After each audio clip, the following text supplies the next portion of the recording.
All right, hi, Leaf Summit Tigers. My name is Jamie Volker, and I am the lead teacher for the Physical Education Department.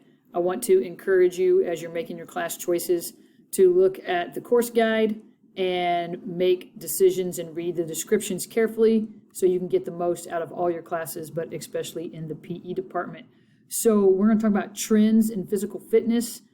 Today, as you can see, you must take Foundations of Fitness to graduate, but then you have a little bit of choice on all these classes you want to take, and Trends in Fitness is right here, and that class is exactly what it sounds like.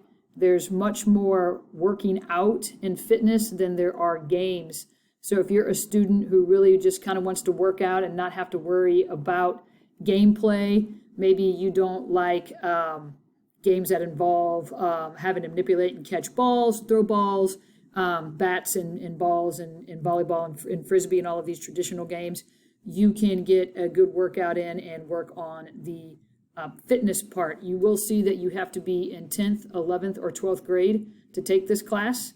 And again, much more focused on yoga, body weight exercises, kickboxing, fitness type games instead of gameplay. If you have any questions about this class, come talk to me, again, Jamie Volker, or any of the other PE teachers, and we will answer all of your questions for you. Okay, thanks, bye.